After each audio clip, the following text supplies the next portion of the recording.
mahali hapa na hii madhabahu, so that he may connect you with these great men and the women of God. Hallelujah.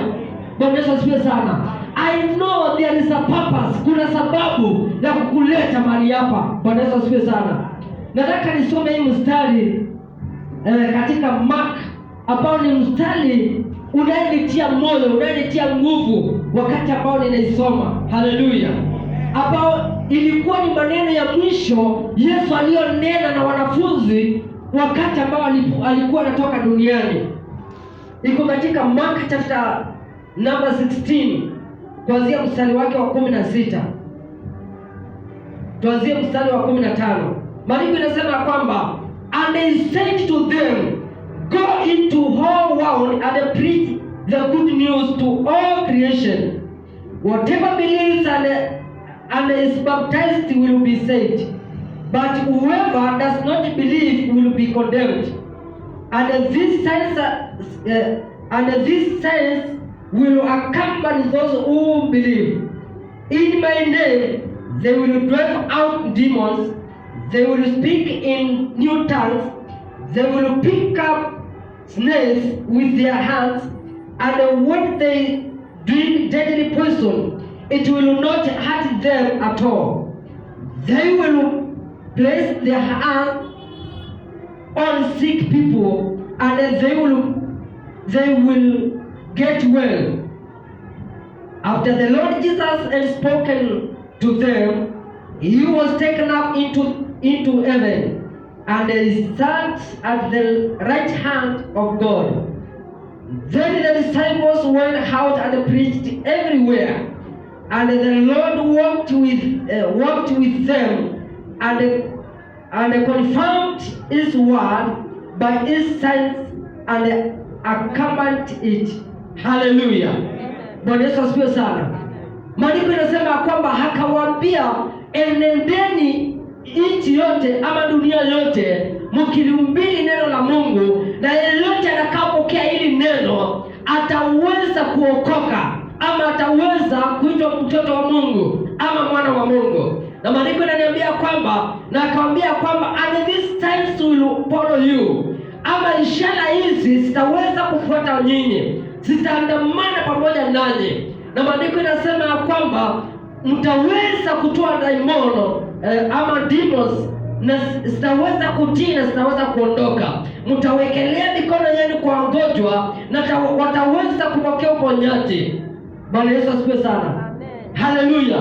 Hii maandiko haizungumzii mchungaji, haiongelei evangelist, haiongelei apostles, haiongei juu ya manabii, bali inaongea juu ya yeyote atakayepokea Yesu hataweza kuwa na nguvu na uwezo wa kuondoa daimono, hataweza kuwa na nguvu ya kuwekelea mgonjwa mkono, na hataweza kupokea uponyaji. Wataweza kufuatwa na ishara na miujiza, ni kwa maana wameshampokea Yesu Kristo kuwa mwokozi wa maisha yao. Haleluya.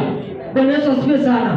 Najua kwamba kuna sababu ya Mungu kukuunganisha na watumishi wa Mungu ili ukaweza kupokea wokovu wa Mungu. Haleluya. Bwana Yesu asifiwe sana. Na baada ya kupokea wokovu, ishara na miujiza zinafuata maisha yako, zinaandamana pamoja na wewe. Unakuwa na uwezo wa kuweza kuponya wagonjwa, unakuwa na uwezo wa kuondoa pepo. Haleluya. Bwana Yesu asifiwe sana. Lakini wengine wanasema kwamba mimi siwezi. Kwa nini hauwezi?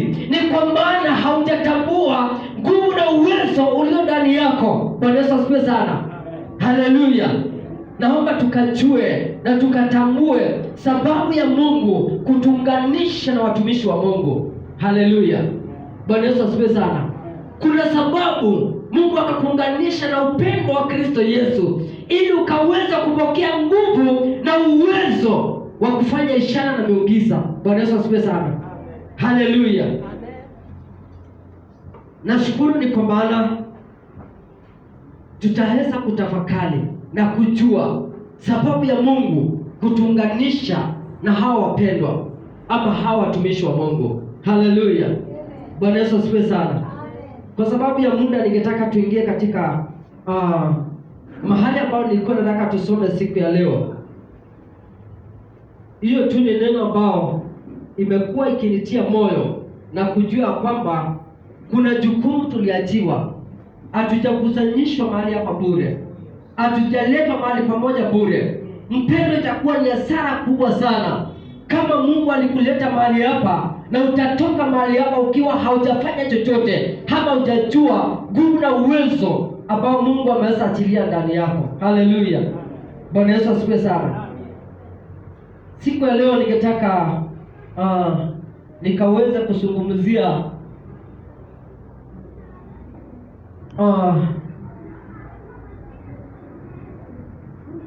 kidogo kwa ile muda Mungu ataniwezesha kuwa nayo, juu ya how to have power in prayer, ama jinsi ya kuwa na nguvu katika maombi. Haleluya, Bwana Yesu asifiwe sana.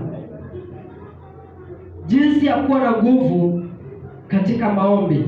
Jeremiah 33 mstari wake wa 3. Jeremiah 33 verse 3. Najua kwamba kila mmoja anaijua, sio lazima tufungue. Kila mmoja anajua mstari.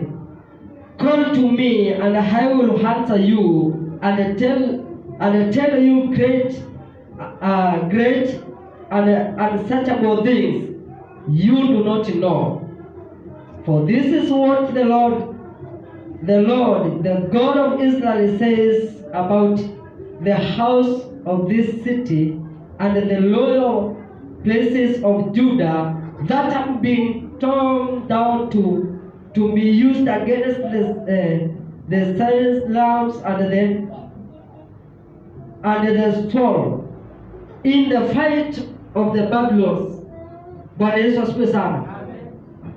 Call unto me. Kwa Biblia ya King James, hebu tusome King James. Tusome King James. Jeremiah 33 verse 3. Call unto me and I will answer you. I will tell you great and unsearchable things that you do not know. I will tell you great and unsearchable things that you don't know. Yaani nitakuonyesha mambo makuu na maajabu usiyoyajua. Bwana Yesu asifiwe sana. Maandiko yanasema kwamba call unto me. Maana wakati umeitana, Mungu anasema kwamba ataweza kukuonyesha.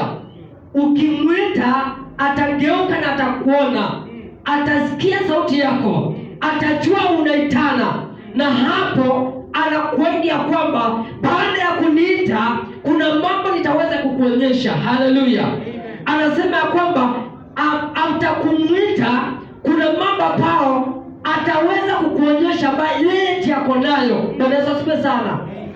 Yaani kuna mambo Mungu ameyaficha ndani yake, na ni kwa yule ambaye anaweza kumwita ndiye ataweza kuyaona. Na anasema ya kwamba kando ya hayo mambo kuna mengine imefichwa macho ya mwanadamu.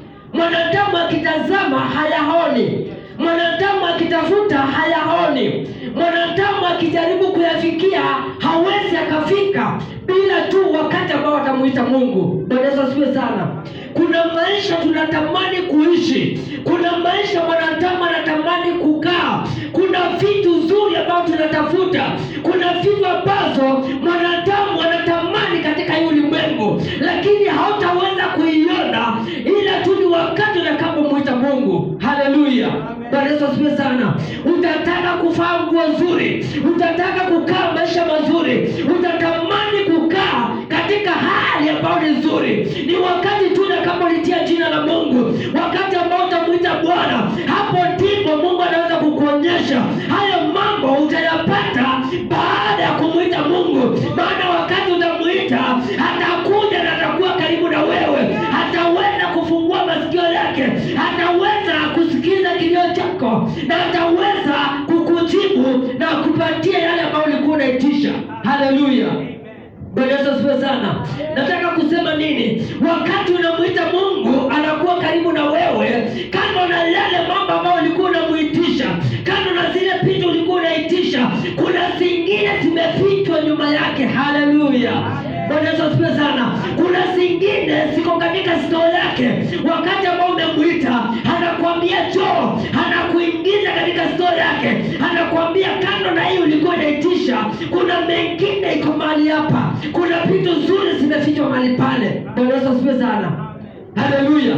Ulikuwa unaitisha Mungu kazi, anakubariki na kazi, na baada ya kazi unapata mshahara mzuri, na baada ya mshahara mzuri unapata marafiki wazuri ambao ukiwa na shida wanaweza simama na wewe, na baada ya marafiki mazuri unakuwa katika environment nzuri, unaweza kukaa maisha mazuri, unaweza kusema hakika Mungu nilimwitisha kazi na akaniongezea mambo mengine. Bwana Yesu asifiwe sana. Na ndio maana maandiko yanasema kwamba baraka za Mungu zinajaa, zinafurika na zinaweza kujaa kila mahali. Bwana Yesu asifiwe sana. Haleluya. Baraka za Mungu zinajaa. Haijalishi ulikuwa umemwita. Okay. Sijui kama unaelewa hii maneno. Wakati kitu inajaa na inafurika, inamaanisha kwamba imejaa kulingana kiasi kile ulikuwa unatarajia. Kama ulikuwa unachota maji ya 5 liters, imejaa 5 liters. And then kuna ingine extra ambayo inafurika na inaweza kuflow. Bwana Yesu asifiwe sana. Anasema baraka zake zinajaa, zinafurika na zinaflow. Haleluya. Bwana Yesu asifiwe sana. Na maanisha utakuwa na pesa ambazo ulikuwa unaomba. Unaingia mahali unaambia Mungu, nikipata mshahara ya 18,000, ya 20,000, ya 30,000 nitafurahia. Itasema Mungu uinuliwe na utukuzwe. Naye Mungu anakuingiza katika hiyo kiwango na anakubariki na baraka zingine ambao wenzako watashiriki kutoka kwako. Haleluya. Bwana Yesu asifiwe sana. Mtu akikwambia nataka ukuwe mgeni wa heshima, unamwambia ni sawa. Na ukienda pale unatoa pesa nzuri, wengine wanabarikiwa kupitia kwa zile baraka zako. Haleluya. Bwana Yesu asifiwe sana. Unakuta kwamba kuna watu wanakulia ile baraka yako maana inafulika. Bwana Yesu asifiwe sana. Haleluya. Nataka kusema kwamba kuna nguvu katika maombi. There is power in prayer. Hallelujah. Amen. There is victory in prayer. Hallelujah. Amen. Man, when you become a man of prayer, you become a friend of God. Hallelujah. Amen. Wakati ambao umekuwa mtu wa maombi, unakuwa rafiki wa Mungu. Na wakati unakuwa rafiki wa Mungu, unashiriki yale mambo Mungu anashiriki. Unashiriki zile vitu Mungu anashiriki. Unakaa katika environment ambayo Mungu anakaa. Unakaa mahali pazuri, ni kwa maana umeshafanyika rafiki wa Mungu. Haleluya. Bwana Yesu asifiwe sana. Unajua kuna tofauti ya mpendwa na rafiki. Haleluya. Kwa Biblia tunaambiwa tu mtu mmoja ambaye tunaambiwa kwamba alikuwa rafiki wa Yesu. Na wakati aliaga, rafiki yake alienda kutafutwa, maana Yesu ndiye alikuwa rafiki wake wa karibu. Na walipomwendea hawakumwambia Lazaro ameaga, walimwambia rafiki yako ameaga. Bwana Yesu asifiwe sana. Iko na uzito wakati ambao unazungumzia mambo ambayo ni ya rafiki yako. Haleluya. Bwana Yesu asifiwe sana. Wakati unakuwa a man of prayer, you become a friend of God. Hallelujah. And then unaanza kushiriki yale mambo Mungu anashiriki. Kwa hivyo kama kuna vitu nzuri Mungu ako nazo, zinakuwa ni sehemu yako. Kama kuna mambo mazuri Mungu anawaza, inakuwa ni sehemu yako. Utukufu wa Mungu unakujaa, ni kwa maana unakuwa rafiki. Umefanyika kuwa rafiki. Neema ya Bwana inakuwa pamoja na wewe, na kibali ya Mungu inatembea pamoja na wewe. Haleluya. Bwana Yesu asifiwe sana. Kuna watu ukisoma katika Biblia unaona ya kwamba walifanyika marafiki wa Mungu, na uwepo wa Mungu ulitembea pamoja na wao. Walikaa katika eneo ama environment ambao ni tofauti. Bwana Yesu asifiwe sana. Haleluya. Ambia mtu ni vyema kufanyika rafiki wa Mungu. Haleluya. It is good to become a friend of God. Haleluya. Bwana Yesu asifiwe sana. Psalms 34 verse 17. Psalms 34 verse 17. Nataka tusomewe kwa Walilia, naye Bwana akasikia, akawaponya na taabu zao zote. endelea. Bwana yu karibu nao waliovunjika moyo na waliopondeka roho, huwaokoa. Bwana yu karibu nao wanaovunjika moyo, wanaopondeka roho, yuko karibu na wao. Haleluya.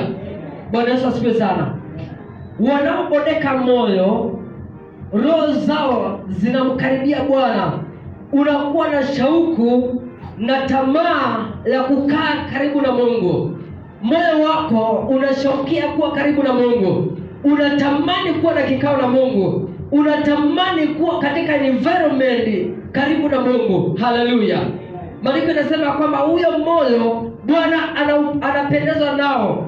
Bwana anapenda moyo ambao uko karibu na yeye. Maana unaweza fanyika kuwa Mkristo na ukae karibu na ukae mbali na Mungu, na unaweza tena kufanyika Mkristo na ukae karibu na Mungu. Haleluya. Bwana Yesu asifiwe sana. Haleluya. Nataka uelewe kitu moja, ya kwamba Mungu hatafuti tu watu ambao wanahitanishwa na yeye, bali anatafuta watu ambao wako na haja ya kuwa karibu na yeye. Bwana Yesu asifiwe sana. Maana ukitazama Waisraeli walikuwa ni kabila ya Mungu na walikuwa wana wa Mungu ambao walipata kibali mbele za Mungu, bali katikati yao wengine wakafanyika mioyo zao kuwa ngumu na wakakosa kupata nafasi mbele za Mungu, wakawa wao ni maadui wa Mungu. Maana mioyo zao zimekataa kumkaribia Mungu, mioyo zao zimekataa kupondeka, moyo zao zimekataa kunyenyekea mbele za uwepo wa Mungu. Haleluya. Bwana Yesu asifiwe sana. Amen. Mungu anatafuta aliye karibu na yeye, ambaye moyo wake uko na haja na kumtafuta Mungu. Bwana Yesu asifiwe sana. Haleluya. The righteous cry out. Somea kwa King James. Psalms 34:17. The righteous cry out, Yeah. and the Lord hears them. The righteous cry out, walilia Mungu, And the Lord hears them. naye Bwana hakawasikia He delivered them from all their troubles. na hakawaokoa kutokana na utesi wao. The Lord is close to the brokenhearted. Haleluya. Fikisha hapo. Bwana Yesu asifiwe sana. Haleluya. Who are the righteous? The word righteous inamaanisha ya kwamba the right, you are right to God. The righteous honor, you are honored by God. Haleluya. Bwana Yesu asifiwe sana. Wewe ni mtu ambaye Bwana amekudhamini. Bwana amejua moyo wako, amekagua moyo wako, na amejua kwamba umejiunganisha na moyo wake, na sasa wewe you are in the right hand of God. Haleluya. Bwana Yesu asifiwe sana. When you repent, you become a righteous God. Bwana Yesu asifiwe sana. Wakati ambao tunatubu dhambi zetu, tunafanyika haki mbele za Mungu. You become a righteous, haki mbele za Mungu, ama mwenye haki, ama mrithi pamoja na Mungu. Bwana Yesu asifiwe sana. Haleluya. That means unrighteous, Mungu hayuko pamoja na wao. Hawezi akashia utajiri wake na mali yake na watu ambao sio wenye haki. Nao maombi ndio inatufanya kuwa wenye haki mbele za Mungu. Haleluya. You want to share the glory of God, it's through prayers. Haleluya. Ukitaka kushare utukufu wa Mungu, when you want to connect yourself by the grace of God, by the power of God, by the glory of God, it is through prayers. Haleluya. Bwana Yesu asifiwe sana. kupitia kwa maombi, hapo ndipo Bwana anajua kwamba uko na sehemu katika urithi wake. Bwana Yesu asifiwe sana. Maana moyo ambao unanyenyekea, moyo ambao unajinyima, moyo ambao unajiachilia, huyo ndio moyo ambaye Mungu anatafuta. Na akishika moyo wa aina hiyo, anashiriki utukufu wake na huyo moyo, anashiriki mali yake na vitu zake na hiyo moyo. Bwana Yesu asifiwe sana. Haleluya. Maandiko yananiambia kwamba wakati ambao watakatifu wanamlilia Bwana, wakati ambao watakatifu wanaita mbingu inashuka. Ni kwa sababu gani? Maana tuko na urithi na Kristo. Hakuna kizuizi, hakuna kitu kinazuilia hiyo maombi. Bwana Yesu asifiwe sana. Haleluya. Wacha nikwambie kitu mahali hapa. Mara mingi unaweza sikia watumishi wa Mungu wameitisha maombi. Unaweza sikia tumetangaziwa maombi ya kufunga na kuomba, lakini watu wengine huwa hawaombi. Unajua ni kwa sababu gani? Maana hawajui kwa nini waombe. Haleluya. Bwana Yesu asifiwe sana.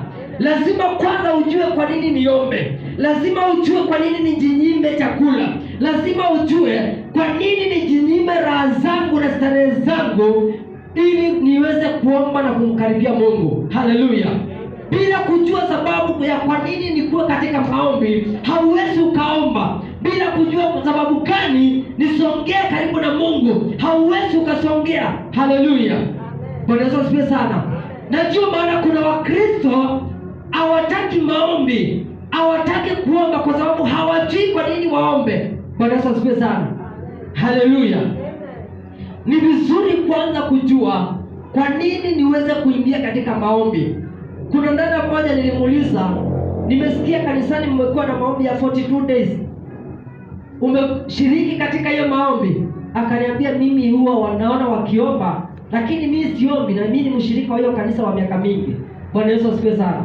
Kwa sababu gani haombi? Kwa maana hajui kwa nini haombe. Bwana Yesu asifiwe sana. Akijua kwa nini haombe, atashiriki katika ile maombi. Bwana Yesu asifiwe sana. Najua katikati yetu kuna watu wanachukua nafasi la kufunga na kuomba bila mchungaji kutangaza ni wakati wa kufunga na kuomba. Haleluya. Kwa sababu wanajua kwa nini nijiingize katika haya maombi, kwa nini nijiconnect na uwepo wa maombi, kwa nini nijiconnect na hii kiwango ya kuomba. Bwana Yesu asifiwe sana. Kwa sababu they want to go to another level, they want to go to another level. Haleluya. Bwana Yesu asifiwe sana.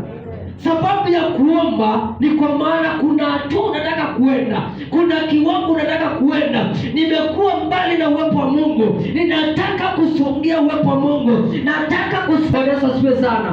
Haleluya.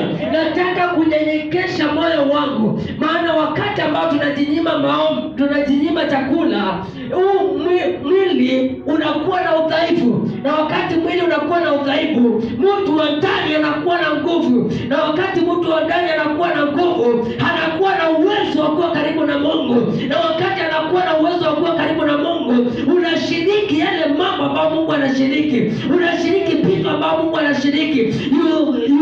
You become a part of God. Hallelujah. Bwana Yesu asifiwe sana. Unakuwa sehemu na Mungu, and then the glory of God inakuwa pamoja na wewe. Hallelujah. Bwana Yesu asifiwe sana. Pigia Bwana makofi mazuri. Hallelujah. Bwana Yesu asifiwe sana. Kuna watu hawapendi maombi, na kuna watu hawapendi kushiriki katika maombi. Job chapter 21 verse 7. Taka tuangalie Job chapter 21 verse number 27. Tutaanzia pale mstari wake wa 27. Job 21.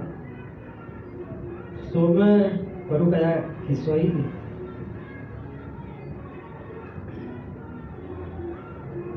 Kuanzia mstari wa 26. Tunaanzia mstari wake wa 7. Job 27 verse 7.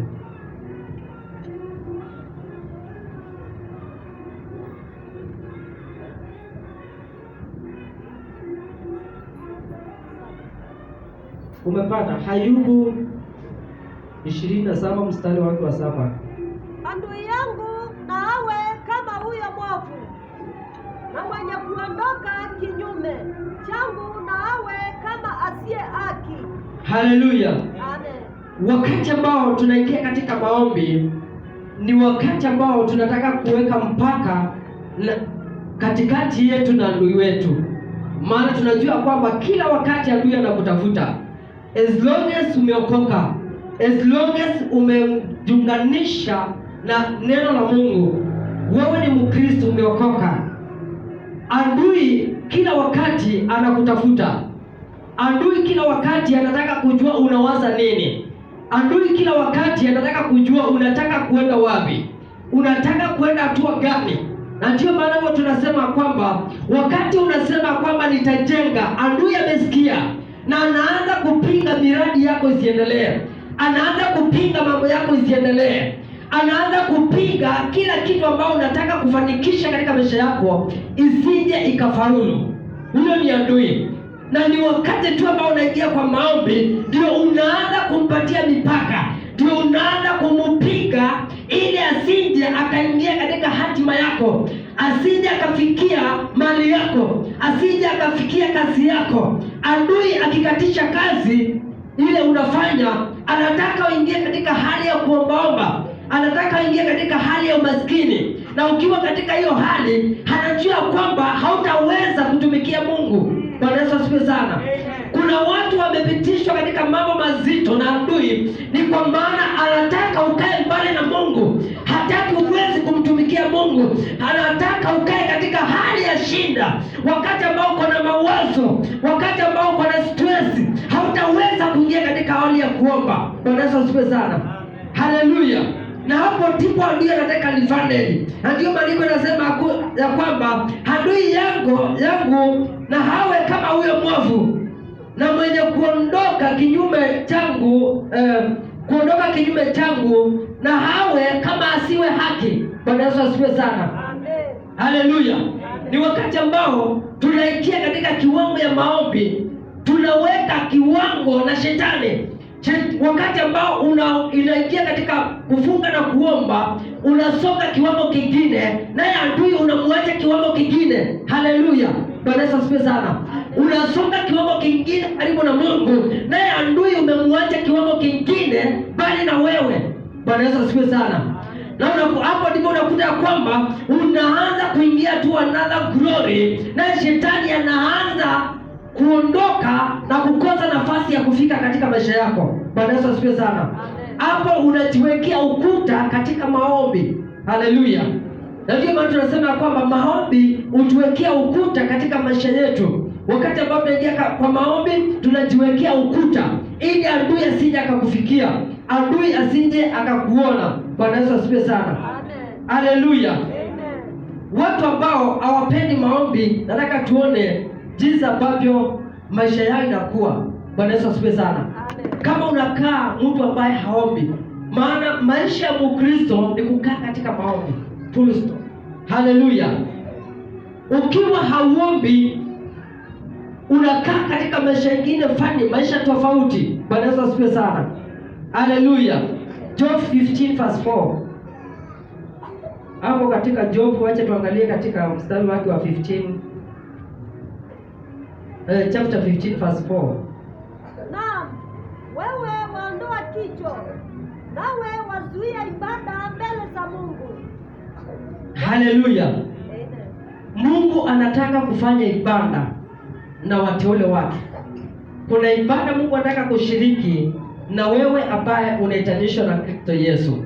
Wakati ambao tuko katika maombi, unamwambia Mungu, njoo katika ibada, nikuwe na ibada na wewe. Nataka kushiriki na wewe. Nataka kuwa na wakati na wewe. Ninataka kuwa na ibada na wewe Mungu. Hapo ni katika maombi. Ni wakati ambao umejinyima vitu za dunia hii. Umejinyima chakula. Unaambia Mungu, nataka sasa tuingie katika ibada na wewe. Na hapo ndipo unaanza kushiriki mambo ya mbinguni. Bwana Yesu asifiwe sana.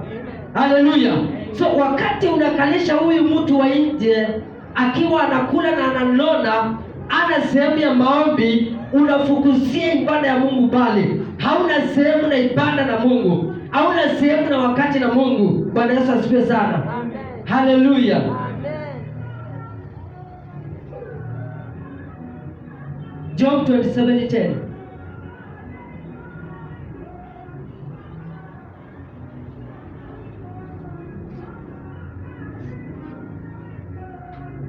Je, atajifurahisha katika Mwenyezi na kumlingana Mungu nyakati zote?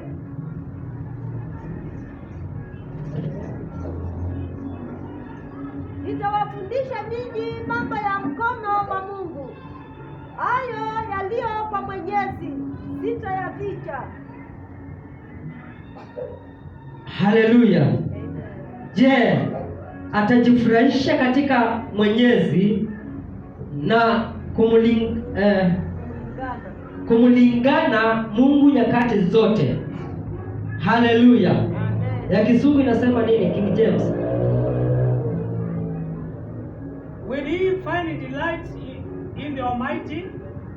Will he call upon God at all times? Haleluya. Amen. Wakati tuko katika maombi, we delight in the Lord. Tunakuwa na wakati na Mungu, tunakuwa na wakati wa kutaka kusikia Mungu anasema nini na maisha yetu. Ni wakati tu wa maombi ambao Mungu atakujulisha kile anataka kufanya na wewe. Wengi wetu tuko na huduma ndani yetu, wengi wetu Mungu ametuita, wengi wetu tuko na vipawa, wengi wetu tumepewa majukumu na Mungu, lakini utayatambua tu wakati utaingia katika maombi. Bwana Yesu asifiwe sana. Hapo ndipo utajua mimi naweza hubiri Injili. Hapo ndipo utajua mimi naweza tenda jambo fulani. Hapo ndipo utajua mimi nimeitwa kuwa mwimbaji, mimi nimeitwa kuwa mwinjilisti, mimi nimeitwa kuwa apostle. Ni wakati tu wa maombi. Hapo ndipo utaweza kujua. Bwana Yesu asifiwe sana. Haleluya. Maana wakati ambao umekaribisha uwepo wa Mungu unakuwa pamoja na wewe, always you meditate about our Lord. Haleluya. Una meditate about heaven. Una meditate about the glory of God. Una meditate about the power of our God. Haleluya. Bwana Yesu asifiwe sana. Then after you meditate, naye Mungu anakupatia sehemu ambayo ni ya ufalme wake. Unaanza kujitambua na kujijua mimi ni nani. Haleluya. Anayeitwa apostle alijua yeye ni apostle kupitia kwa maombi na neno la Mungu. Bwana Yesu asifiwe sana. Haleluya. Ni wakati tu wa kujua Mungu, maana maombi inatufundisha jinsi ya kumjua Mungu zaidi. Bwana Yesu asifiwe sana. Ni wakati wa maombi tutakapo kumjua Mungu, na wakati wa kumjua Mungu, hapo ndipo utaweza kutambua mbingu inasema nini juu ya maisha yako. Bwana Yesu asifiwe sana. Na ukijua mbingu inasema nini, utashiriki katika hayo mambo ambayo mbingu inataka. Haleluya. Bwana Yesu asifiwe sana. Haleluya. Psalms 14 verse 4. Psalms 14 verse 4.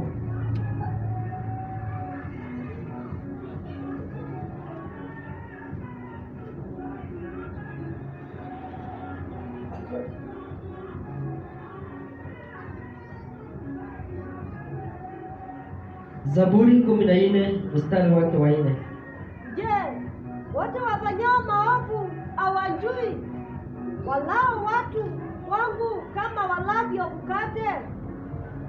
Haleluya. Hawamwiti Bwana. Hawamwiti Bwana. Watu ambao watendao maovu ndio watu ambao hawamwiti Mungu. Wanakula watu wangu kama jinsi wanavyokula chakula. Wao ni watu wa masengenyo, wao ni watu wa kufanya mambo yao jinsi ambavyo wanataka. Hawana nafasi na Mungu, hawana sehemu na Mungu, hawana nafasi ya kumwita Mungu. Hawa ni watu ambao wanafiki, watu ambao hawana sehemu na Mungu. Bwana Yesu asifiwe sana. Ukikaa maisha ya kutokuwa na maombi, unafananishwa na hao watu ambao hawajuani na Mungu, hawana sehemu na Mungu. Haleluya. Hawana wakati na Mungu. Na hapo ndipo tunaona ya kwamba wao wanakaa maisha yao, they live their whole life, wanafanya mambo kivyao, wanakaa na shida mingi, wanakaa na mateso mingi, wanakuwa katika hali ngumu, maana maisha yao ni kung'ang'ana. Bwana Yesu asifiwe sana. Wanakaa maisha ya kung'ang'ana, maana wanaishi kivyao, hawaishi kulingana vile Mungu anataka waweze kuishi. Bwana Yesu asifiwe sana. They have no knowledge, they have no power of God. Hallelujah. Bwana Yesu asifiwe sana. Zefania mstari wake wa chapter 1 verse 6. Zefania chapter number 1 verse 6.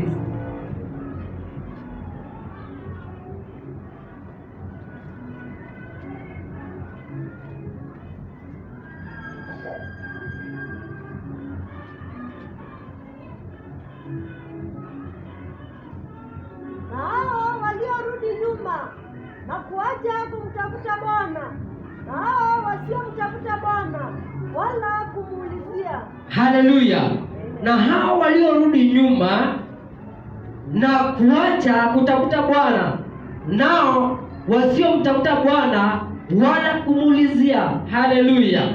Wewe ambao unakaa maisha ya kutoomba, unafananishwa na mtu ambaye alirudi nyuma kitambo, mtu ambaye aliachana na uwepo wa Mungu. Maisha yako unaishi maisha ya kivyako, hauna nafasi na kumuita Bwana, hauna nafasi na kumuulizia Bwana, hauna nafasi na kutaka kujua Mungu anasema nini juu ya maisha yako, anataka ufanye nini, anataka uende wapi, anataka ufanyie nini. Haleluya. Bwana Yesu asifiwe sana. Sasa Zefania anasema kwamba hao ni watu ambao wamesharudi nyuma kitambo. Unasema nimeokoka ndio, lakini maisha yako inafananishwa na mtu ambaye alirudi nyuma, mtu ambaye hana uwepo wa Mungu.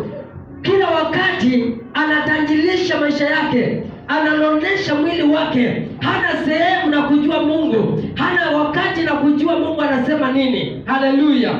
Waliacha kumfuata Mungu. Bwana Yesu asifiwe sana. Haleluya. Unaona kuna hatari kwa maisha ya kukaa bila maombi, maana unakaa bila kumfuata Mungu. Moyo wako hauna sehemu na kufuata Mungu, hautamani kuwa karibu na Mungu, hautamani kuwa na kikao na Mungu, hautamani kuwa na ushirika na Mungu. Haleluya. Bwana Yesu asifiwe sana. Zefania anasema kwamba hawa ni watu walirudi nyuma, hawana sehemu na Mungu katika maisha yao, hawana nafasi na Mungu. Haleluya.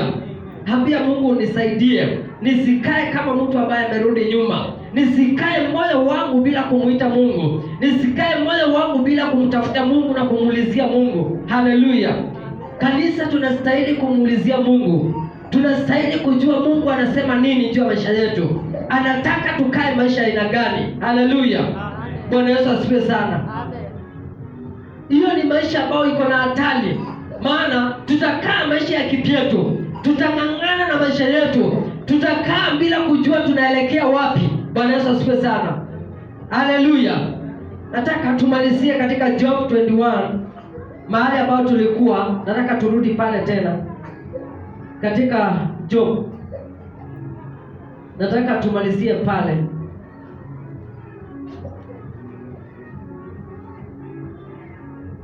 Tulikuwa tumesoma mstari wake wa 14. Job 21. Walakini walimwambia Mungu, tuondokee, kwani hatutaki kuzijua njia zako. Wanamwambia Mungu tuondokee, maana hawataki kujua mambo yake, hawataki kuelewa mambo ya Mungu. Bwana Yesu asifiwe sana. Tusomee katika King James verse 14, 21 verse 14. Yet they say to God, leave us alone. We have no desire to know your ways. We have no desire to know your ways. Watu ambao hawakai kwa maombi, hawana shauku la kujua njia za Mungu. Wanamwambia Mungu tuondokee, maana hatuna that desire to know your ways. Haleluya. Hawataki kujua njia za Mungu, hawataki kujua Mungu anatuelekeza wapi, hawataki kujua ama kutafuta mapenzi ya Mungu, hawataki kujua kujua Mungu anataka nini juu ya maisha yangu. Mungu anataka niende wapi? Mungu anataka niendelee kumishia njia gani? Haleluya. Mstari wake wa 15. Who is the Almighty that we should serve him? Wanauliza sana, who is the mighty that we may serve him? Haleluya. Hawamjui Mungu, ni kwa maana wamekaa maisha ya kutoomba, wanakaa maisha ya kutojua Mungu. Wao wanaulizana nione nyao, nani aliye Mungu? Who is the Almighty God that we may serve him? Haleluya. Bwana Yesu asifiwe sana. Wanakaa katika hali ya kutojua Mungu, na ukikaa kutojua Mungu ama kujua mapenzi ya Mungu, utakuwa moyo wako hauna sehemu na Mungu. Haujui Mungu anataka ukae wapi, haujui Mungu anataka ufanye nini. Bwana Yesu asifiwe sana. Haleluya. What shall we gain by praying to him? What would we gain? What shall we gain by praying? Bwana Yesu asifiwe sana. Tukiomba, tusomee kwa Kiswahili. Tazama, kufanikiwa kwao. Mstari wake wa 15. Huyo Mwenyezi ni nani? Huyo Mwenyezi ni nani? Hata tumtumikie. Hata tuweze kumtumikia. Nasi tutafaidiwa nini tukimwomba? Nasi tutafaidiwa nini tukimwomba? Haleluya. Nimesema kwamba kuna watu huwa washiriki kwa maombi kisha na maana hawajui kwa nini tuombe. Haleluya. Wanasema kwamba tutafanikiwa na nini tukiomba. Haleluya. Haoni haja ya kuingia katika maombi. Ni Mkristo ameokoka ndio, lakini hana sehemu ya kuomba, maana hajui maombi faida yake ni nini. Haleluya. Mstari wake wa 16. Tazama, kufanikiwa kwao hakumo mkononi mwao. Mashauri ya waovu na yawe mbali nami. Kufanikiwa kwao hakumo pamoja na wao. Mashauri ya uovu ndio inawadama. Haleluya. Maana wakati unakaa katika maombi, you get counsel from our God. Haleluya. Unapata ushauri kutokana na Mungu. Ukikosa kuomba, utapata ushauri kwa watu ambao ni wa dunia. Bwana Yesu asifiwe sana. Utaenda kutafuta mashauri kwa wanadamu, utaenda kuomba ushauri kwa watu wa kwenu, utaenda kuomba ushauri kwa watu ambao wako katika viwango za serikali. Bwana Yesu asifiwe sana. Utaenda kuuliza nifanye nini? Nao watu waliokaa katika maombi, watu wanaopenda maombi, watakaa katika mashauri wa Mungu. Mungu atawapatia direction, Mungu atawapatia protection, hatawapatia protection katika maisha yao, hata protect watoto wao, hata protect mali yao, hata protect kazi zao. Ni kwa maana wanaishi katika maombi. Haleluya. Mtu akae katika maombi, mali yake itakuwa protected, watoto wake watakuwa protected, vitu zote zinakuwa protected. Kila kitu ambacho anaishi nacho kitakuwa katika ushauri wa Mungu, kitakuwa katika protection ya Mungu. Haleluya. Bwana Yesu asifiwe sana. Tunataka maisha yetu ikuwe protected. Tunataka Mungu atuepushane na magonjwa na maradhi. Ni wakati tunazama katika maombi, hapo ndipo magonjwa hayatakuwa sehemu yetu, maradhi hayatakuwa sehemu yetu. Kuna vitu ambazo hazitakuwa upande wetu, ni kwa maana maombi itaziweka zikiwe mbali na sisi. Haleluya. Bwana Yesu asifiwe sana. Mstari wake wa 17. Ni mara ngapi taa ya waovu huzimishwa? Ni mara ngapi taa ya waovu huzimishwa? Haleluya.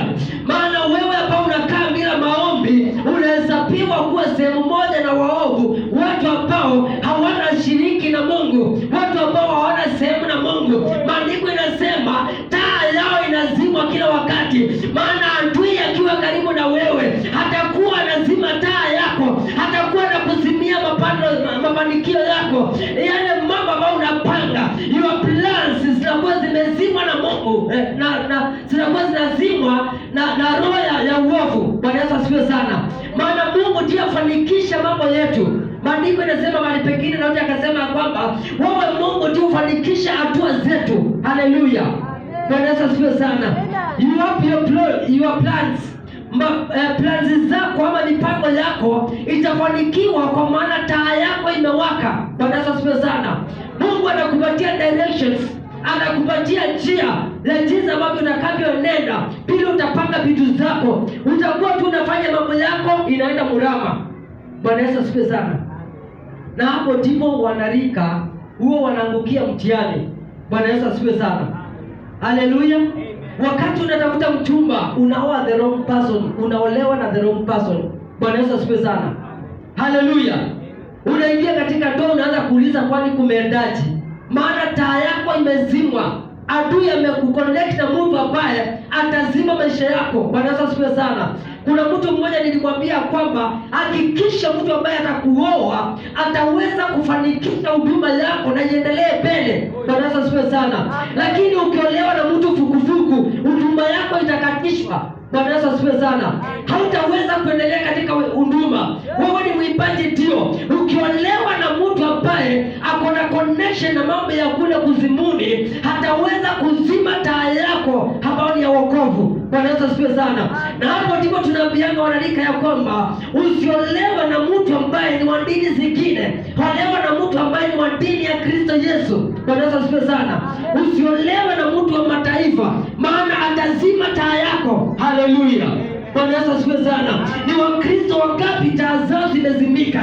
Ni Wakristo wangapi wanaishi maisha ambao hawana mwangaza? Wakati ambao umekosa maombi, taa yako imezima, haina mwangaza. Haujui uende wapi, haujui ufanye nini, hauna mipangilio katika maisha yako. Unakaa maisha ya kuchanganyikiwa, unakaa maisha ya kujiuliza nifanye nini? Nimeingia katika hii hali, nifanye nini? Bwana Yesu asifiwe sana. Haleluya. Bwana Yesu asifiwe sana. Ni wakati tutazama katika maombi, hapo ndipo taa zetu zitakuwa zimeangaza. Nimesema kwamba namba 1, Mungu anatupatia counsel, anatupatia direction, anatupatia protection. Nao taa zetu zitakuwa zimewaka mbele za Mungu. Bwana Yesu asifiwe sana. Haleluya. Mungu atakuongoza to the right person. Sema amen. Haleluya. Utaingia kwa kabuni ambao ni the right kabuni. Sio kabuni ya kukuteza na kukunyima mshahara yako. Unakaa kwa maisha ya kuhangaika. Kuna watu wengine, kuna brother yangu alikuwa anataka kazi, na akaniambia kwamba kuna kazi nimeitiwa na ni nzuri, maana ile mshahara ninafanyia huko ninapewa mara 3 ya ile mshahara ambao wanafanyia huko. Sasa sijui nifanye nini, nataka uniweke kwa maombi. Nao mahali ninatoka nimeambiwa nitapromotiwa, maana yeye ni mwalimu, anapromotiwa kuwa deputy. Na ukiwa deputy unaongeza mshahara 15,000 juu ya mshahara yako wakati umefanyika kuwa deputy. So kuna 15,000 zinaongezwa, nao kuna zingine kule mshahara yake inaongezwa mara 3. Nifanye nini? Bwana Yesu asifiwe sana. Nikamwambia usikuwe na haraka, ngojea Mungu akupatie direction. Bwana Yesu asifiwe sana. Baadaye wakati wa kufanya consultation alikuta kwamba kule alikuwa haende, wanakata miezi 3 bila kulipa mshahara. Bwana Yesu asifiwe sana. So wanamwambia saa hii tunadaisha mshahara ya mwezi wa 10 na tuko mwaka ingine. Bwana Yesu asifiwe sana. Unakuta kwamba wengine hata wanafungiwa nyumba. Unafanya kazi ndio, mshahara ni mzuri, lakini kitambo ingie kwa mikono yako, umeteseka, umeumia. Bwana Yesu asifiwe sana. Haleluya.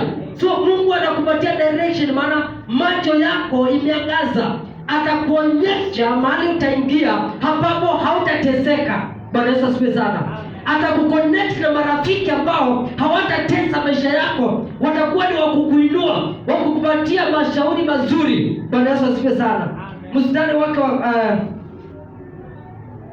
wa 10 tulikuwa 17. Tusomoe mstari wake wa 18. Tuko katika Job chapter 27. Tuko katika Ayubu 21. Tumesomea mstari wake wa 17, tusomee mstari wa 18. Ili wawe kama mabua makavu mbele ya upepo, kama makavi yaliyochakuliwa na dhoruba. Haleluya. Ili wawe kama mabua makavu mbele ya upepo, kama makavi yaliyochukuliwa na dhoruba. Hivyo ndivyo maisha ya mtu ambaye haombi anakaa. Unakaa kubebeleshwa na upepo, mara ako huku mara ako huku, haelewi the direction, haelewi afanye nini. Hiyo saa yote unasikia akiwa na kuwaza na kuwazua, ako na stress. Ni ndugu ameokoka ndio, lakini anakaa katika maisha ya stress. Ajia afanye nini? Maana kile anachofanya yote haifanikiwi, haifaulu. Mambo yake yote inaenda namna hii. Mstari wake wa 18 19. Mwasema Mungu uwawekea watoto wa mtu huo uovu wake, na amlipe mwenyewe ili apate kujua.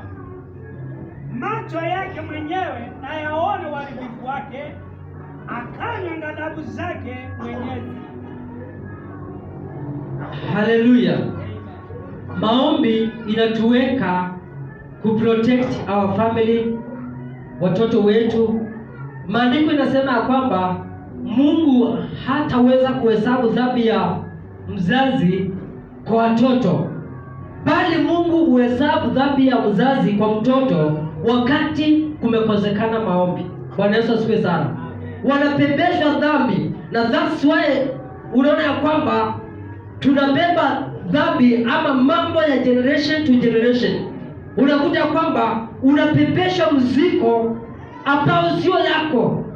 You carry the responsibility, you bear the responsibility ambao ni ya wazazi wa wazazi wetu, vizazi za vizazi. Mambo ambayo ilifanyika kule inaunganisha na wewe, na kwa maana tumetoka katika ukoo moja, unapepeshwa hiyo mizigo. Unaanza kukaa kwa maisha ambayo imechanganyikiwa. Hayo mambo kuyakatanisha ni kupitia kwa maombi. Bwana Yesu asifiwe sana. Kujitoa katika hizo vizazi ni katika maombi. Wakati ambao unakaa katika maombi, unajiwekea that protection ambao inakata vizazi. Wakati ambao unataka kuconnect, wanajua kwamba huyo sio wa pande hiyo, huyo hawezi akaunganishwa. Bwana Yesu asifiwe sana. Haleluya. Mstari wake wa 10 wa 20.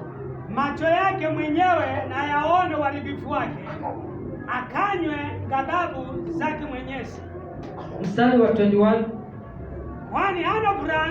Kwani ana furaha gani katika bari yake baada yake, hesabu ya miezi yake itakapokwisha katwa katikati. Haleluya. Hayo ni maisha ya mtu ambaye anakaa bila maombi. Mambo yake yote inakaa katika giza, inakuwa katika hali ya kutatanisha. Bwana Yesu asifiwe sana. No blessings from their parents, from their children. Unakuta kwamba hakuna baraka zinatamana na uzao na vizazi zao. Maisha inakuwa katika hali duni, na ndiyo maana nataka kusema kwamba wale ambao tumeokoka na tumejawa neema ya Kristo Yesu, na tumejua ya kwamba ni njia ya kuomba tujiunganishe na baraka za Mungu, ndipo unaona ya kwamba kuna uwezekano umezaliwa katika kizazi ambao ni duni, familia ambao haina chochote, familia ambao haikuwa na gari, hakujawahi endeshwa gari, hakujawahi jengwa nyumba, yaani uliamuka ukapata mnalala kwa kanyumba na kanakaa tu hivi hivi. Hao ndio watoto wao wanaendesha magari makubwa. Hao ndio Mungu anawabariki, maana umejikatanisha na ile maisha ya pale ya wazazi, ukajiunganisha na maombi, naye Mungu anakubariki na anakuingiza katika hatima zako. Bwana Yesu asifiwe sana. Haleluya. Ni kupitia kwa maombi, maana maombi unena kuhusu vizazi na vizazi zitakapokuja. Bwana Yesu asifiwe sana. Nataka tuko dakika kidogo tusome katika Samueli wa kwanza mstari huyo wa, nataka uone Hana vile aliunganisha mtoto wake na mbingu. Sio yeye alijiunganisha. Kuna watu wengine tunashiriki neema za wokovu ni kwa maana wazazi wetu walituunganisha. Maana wakati ambao una program, wakati ambao unandaisha, unasema watoto wangu nawaombea baraka, watoto wangu watakuwa wachungaji, watoto wangu watakuwa manabii, watoto wangu watakuwa hivi. Unawaunganisha na ufalme wa mbingu. Bwana Yesu asifiwe sana. Tusomewe pale katika Samueli wa kwanza mstari wake wa 10.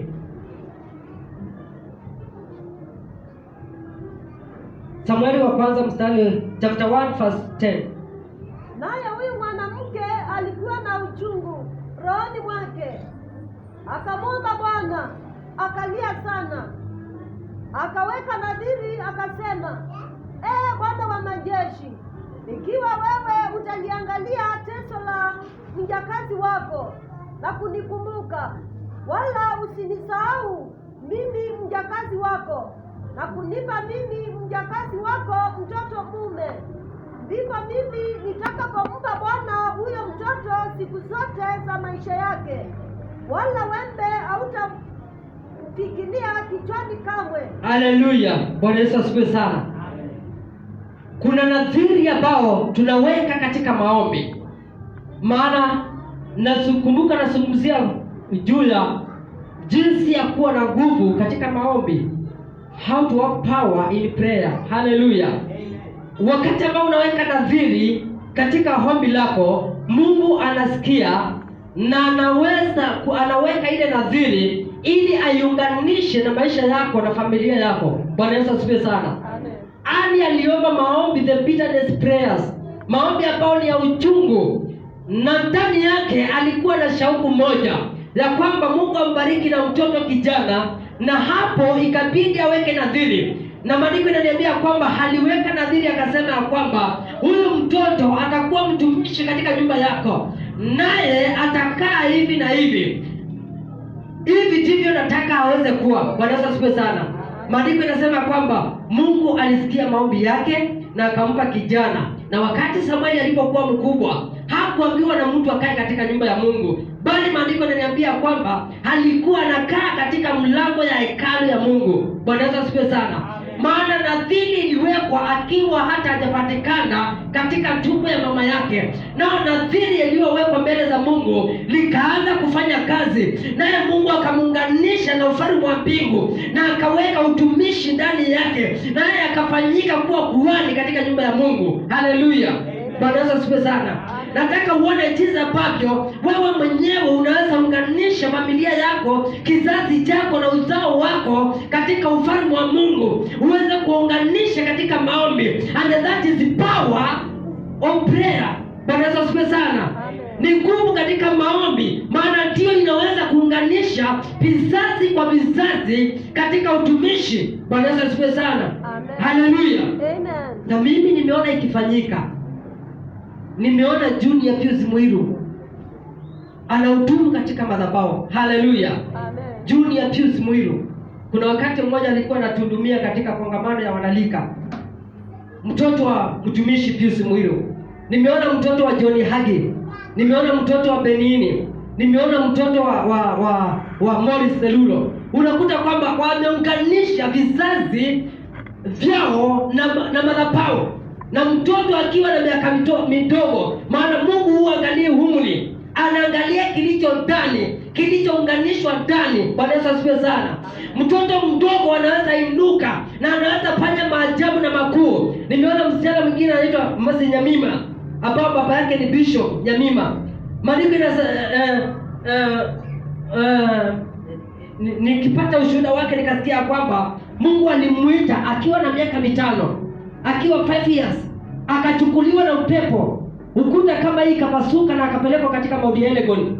Pale akaona Bible ya baba yake, na akasoma katika Yeremia, akaambiwa, tangu ukiwa katika tumbo ya mama yako nilikuita na nikakuchagua kuwa kuhani katika nyumba langu. Bwana Yesu asifiwe sana. Sasa hii ni bishop na hajafikisha hata miaka 25. Bwana Yesu asifiwe sana. Haleluya. Maana Mungu alimuita, alisimama mwingi, waganga zaidi ya 103 wakaokoka. Bwana Yesu asifiwe sana. Akiwa mtoto, na saa hiyo anatoka anaenda kucheza pale, ile inaitwa Kalunguloma, inaitwa nini? Bwana Yesu asifiwe sana. Lakini hapo na nguvu na uwezo, maana Mungu aliweza kuunganisha kizazi kupitia kwa maombi. Bwana Yesu asifiwe sana. Baba yake alimuunganisha. Imagine hata baba yake hakuwa anajua kama kuna kitu. Alimuita tu atoe ushuhuda siku moja. Wakati anatoa ushuhuda, nguvu za Mungu